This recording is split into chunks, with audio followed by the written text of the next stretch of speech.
Tikomang bibig ng depensa kasunod po ng pagpayag ng Pangulong Bongbong Marcos Jr. na buksan po ang tax records ni Vice President Sara Duterte sa impeachment trial. Nang tanungin po ng media, no comment lamang ang naging tugon ng abogado ng bise na si Attorney Michael Poa. Gayunman sinabi naman ito na pinag-aaralan po nila ang ibang legal na remedyo kaugnay sa issue. Matatanda ang unang iginiit ng kampo ng bise na fishing expedition lamang ang gustong gawin ng prosecution sa pagbubukas po sa bank records ni VP Sara. Gayunman, kinatigan ng korte ang pagpapasabina sa mga ito para mabusisi kung maaaring maging ebidensya sa impeachment sa impeachment trial ang mga ito.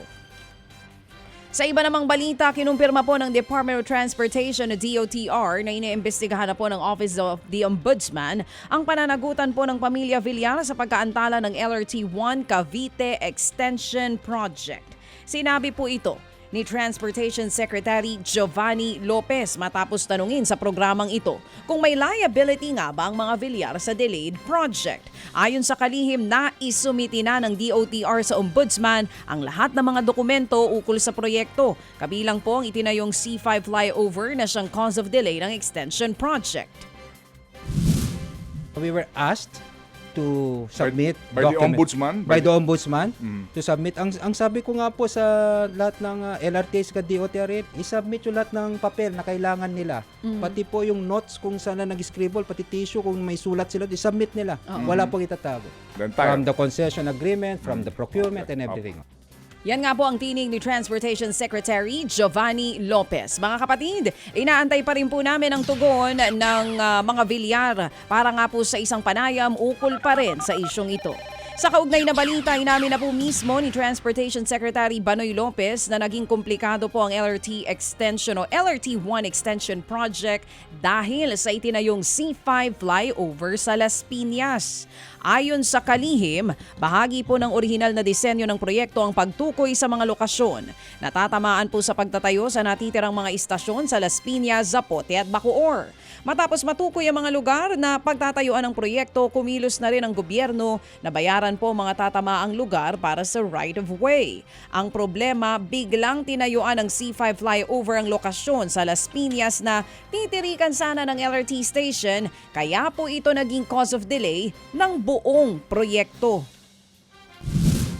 Kapag hindi po tinayo yung flyover, hindi po naging komplikado ho sana ang sitwasyon, in the sense that wala hong rason ang gobyerno na wag ibigay yung buong 100% na right of way doon sa original location. Yan po muli ang tinig ni Transportation Secretary Giovanni Lopez. At tuloy pa rin po ang tawag ng aming himpilan sa mga Villar kaugnay pa rin po ng issue para po sa kanilang official statement.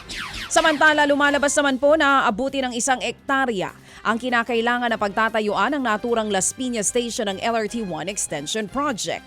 Ayon po sa DOTR, 4,000 square meters o halos kalahati ng kailangang lupa ng gobyerno ay pag-aari nga ng mga Villar.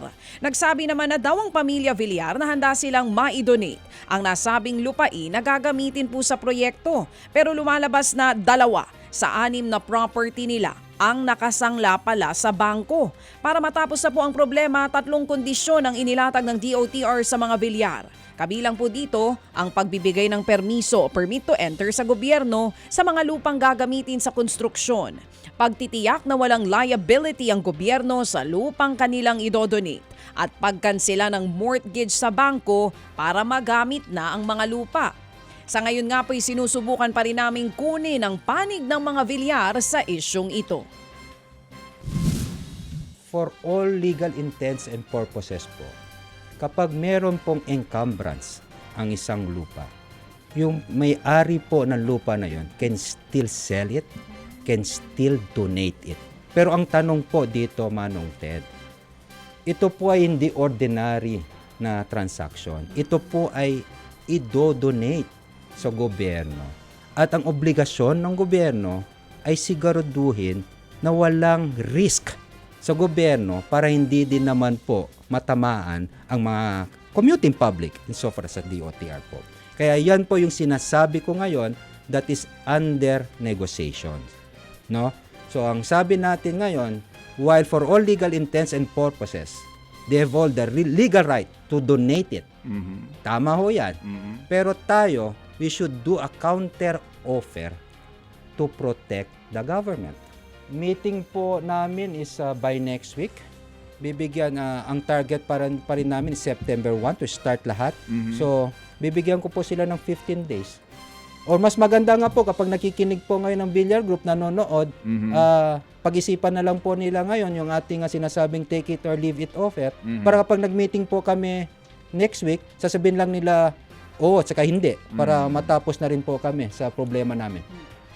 Muli mga kapatid, yan po ang tinig ni Transportation Secretary Giovanni Lopez. Sa ngayon nga po'y wala pa ring tugon para po sa isang panayam ang mga Villar, ukol pa rin po sa isyong ito. Tuloy po ang aming pagtawag sa kanila at bukas po ang aming programa para sa kanilang panig.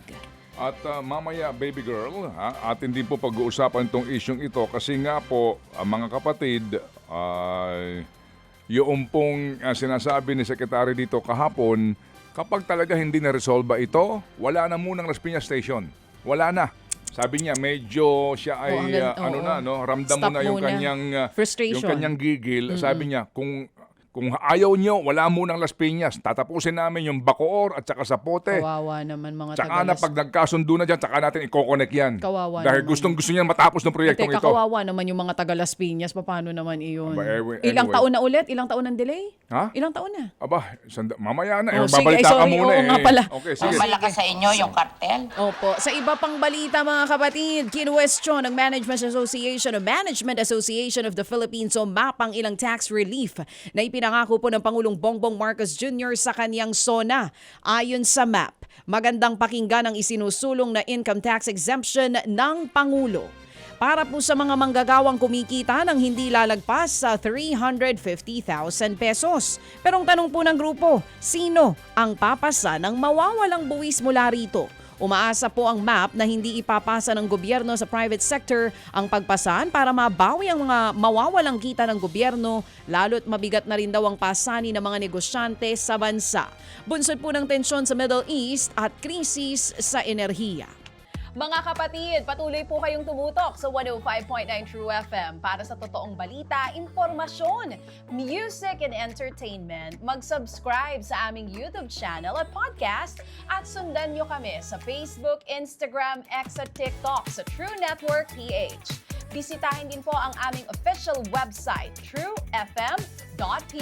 At panoorin din kami sa True TV Signal, Channel 19. Kami po ang 105.9 True FM.